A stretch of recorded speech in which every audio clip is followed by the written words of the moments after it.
Good morning, guys. I thought it was time for a BRZ update, and also I wanted to do an initial review on my new set of tires. So I just put a set of Dunlop Direzza ZIIIs on here in the stock size 215 45/17s. I used to run Direzzas on all my cars, all my Miatas.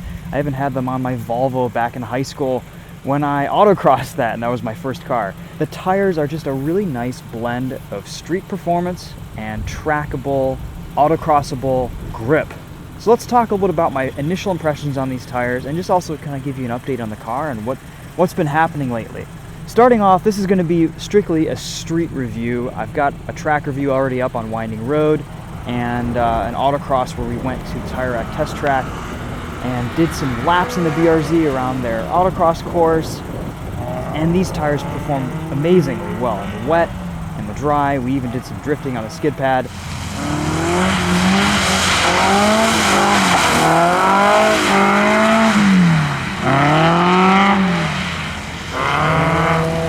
And they held up pretty well, surprisingly well for being such a sticky tire that's not really designed to be drifted on.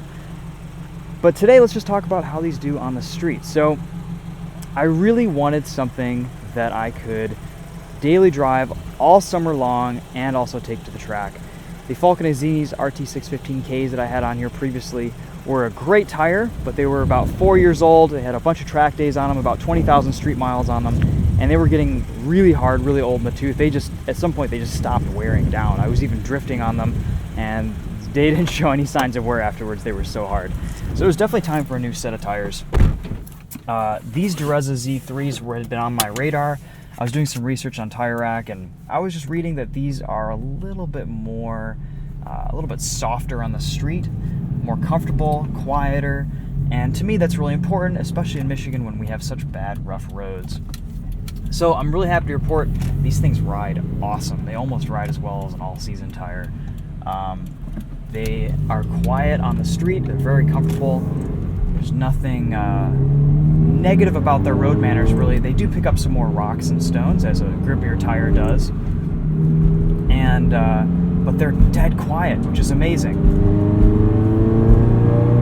They feel pretty similar to the Z2s that I had on my Miatas. Just an evolution, just a little bit more of an improvement in wet traction. Also, this is a little bit of a narrower size, so I don't anticipate having too much trouble with wet grip on these tires like I would with a wider size. I'd say after all the track days and miles that I've put on them so far, they're probably at 70%. So let's call this the first third of their life cycle review. We did a road trip out to Road America on these tires, Tedward and I, a few weeks ago, and they were great. No changes in gas mileage. Pretty much very comfortable, very quiet on the highway. Sometimes when you go over little repairs in the cracks on the highway, you get some noise back from that. But when you're just on smooth pavement, they are dead quiet. It's pretty awesome. And they perform really well. So I'm very impressed with just the overall characteristics and the fun to drive nature of these tires.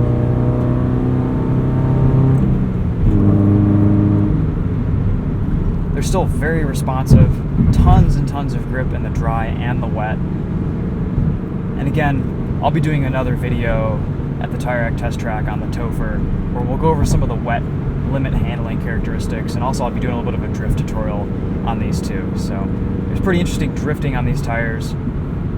And I've actually never drifted on a tire with this much grip before. The speeds we were hitting sideways were something that I've never really experienced, which I thought was pretty cool. But on the street, they don't really need a whole lot of time to warm up.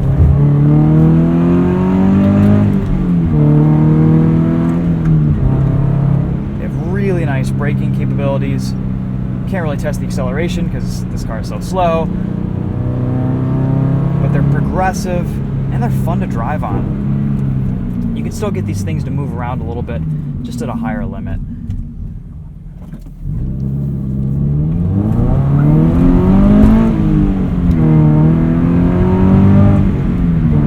They definitely button this car down a lot though, and one thing that I really noticed when driving this on track is that it retains that neutral character that the BRZ's always had, but just at a higher level.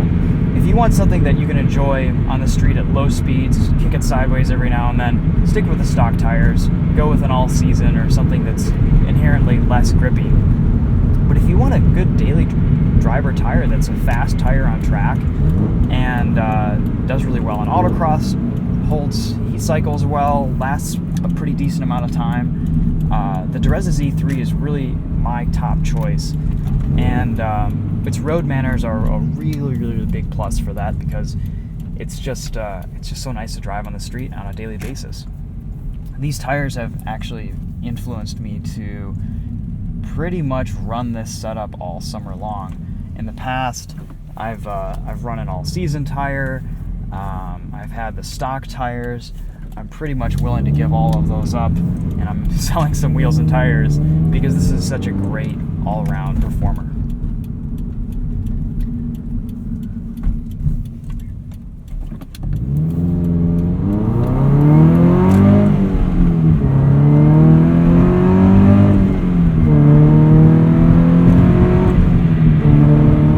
So that pretty much sums up the Direzza ZIIIs for me.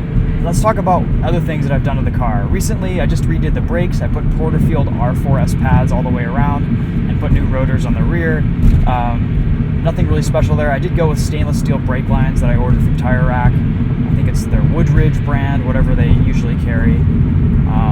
Those feel great. They haven't really made a huge difference in braking feel, but I feel just a little bit more confident about using this car on track with those stainless steel lines. The braking performance on this car is awesome. Ever since I got the DBA 4000 rotors, I haven't had any brake fade issues. I make sure to stay on top of my fluid changes too. I'm still running the RBF 600 fluid.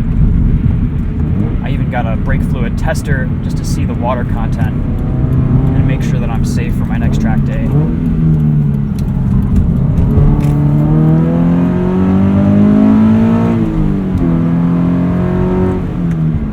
One thing I noticed too is with the Falconizzinis at the end of their life, they started to get really twitchy, where this car would just snap into oversteer at the limit.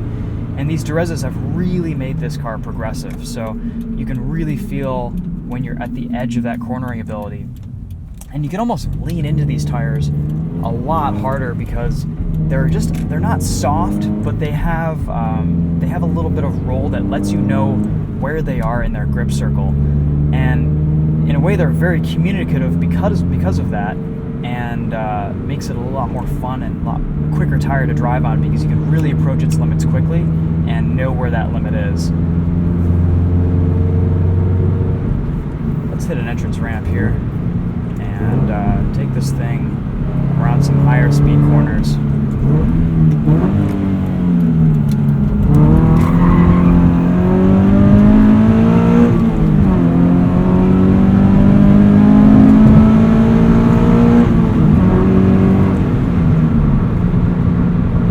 Just a little kick from the tail back there, and it comes back very quickly.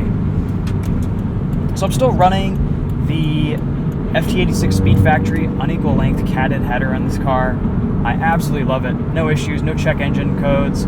I did do the OpenFlash version 3 tune for the header. I think it's the stage 2. And so that feels great. I pulled the Corsa intake off, and there we go. We'll hear that Z06 go by. I noticed that versus the stock intake, after maybe 2-3 months of running a tune on this car, I wouldn't quite have the power levels that I did before. And I think it was pulling some timing for something. Just my fuel trims were off, the air fuel ratio wasn't quite right. And on OFT's website, it does say to run the stock intake with their tunes, and there's a reason for that. So I've had the stock intake on this tune running for about 8 months now. The power level has been the same since, the first week that I've put it on. I think ultimately this is a really, really good power level for this car. I don't know exactly the horsepowers that it added, but dyno feels pretty good. It's very linear, and it just feels it's a really nice level of pull. The best way I can describe it is, before, when you get in your BRZ and you have a passenger in the seat, it just feels neutered, it feels slow. now when you have a passenger seat, you can actually have some fun. It's like you have a nice level of power to quote unquote impress someone. And yeah, this is not a fast car, but it's fast enough now to have some fun with, and especially with the shorter final drive ratio, that made a really big difference. It's pretty close now to being a little bit quicker than the 2017 Plus car. So last fall, when we ran this against the BRZ TS, we did a pull from second gear to fifth gear and on the back straight of Gingerman, and this was about 2-3 car lengths ahead of the BRZ TS. So ultimately it's really about the same speed-wise, but it's a really nice level of speed and performance. I'm very happy with where this car is right now. In other news, I ordered an oil cooler. It's a water to oil cooler. It's basically the OEM Subaru Forester oil cooler from Ned Auto Parts. That's going to probably go on in the next few weeks. I'm about due for spark plugs, so I'm going to take this to a dealer that's getting a pretty good deal on spark plug changes locally, and get some warranty work done too. My passenger door isn't quite staying open as well as I would like. If you notice in the beginning of the video, I don't really have to close it anymore. It just kind of closes on me automatically, and I need to look at those door stops again. I've also got the trunk rattle in the back. I've had that since the car was new. There's a service bulletin out on that. Going to get that looked at. And I have, sometimes, it's not doing it right now because the car's warmed up, but I have a little bit of a clutch pedal squeak, and it's making kind of a clicking noise. So I'm going to see what that is. Let's do some cornering speeds here.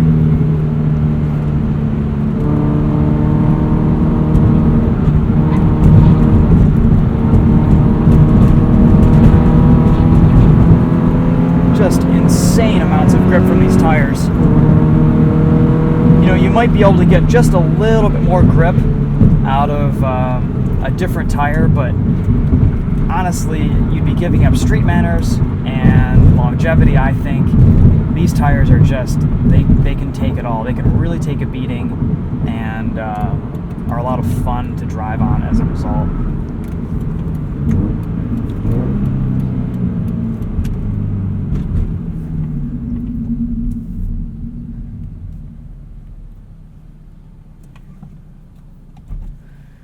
Alright guys, well I think that's going to sum it up for this video. I really don't have much else to add to update this car. We're going to do a track review on the Direzza Z3s at Gingerman Raceway, and also we've got some more content coming out for you on the tire rack visit that we did, where we went to the test track and saw a bunch of cool stuff and drifted this thing out around all day.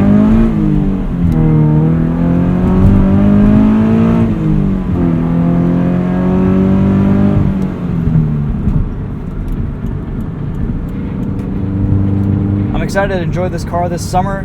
It's I've had a little bit of a lull in press cars the last few weeks because of the Mama Rally. I wanted to get all those videos out and just kind of take a break from filming a car every week, but I've got things starting back up here after the 8th, and should be good. We've got some really fun stuff coming in, but until then I've just been really enjoying driving this BRZ, and I'll show you guys a little bit of a brake test here. These brakes now just feel wicked.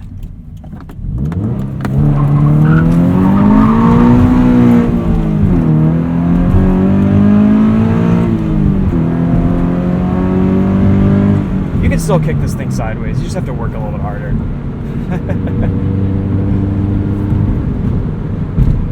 Alright guys, thanks for watching. That's it for this update on the BRZ. Let me know if you guys have any questions in the comments. Covered a lot in there, so hopefully that was helpful. Thanks again, we'll see you guys later.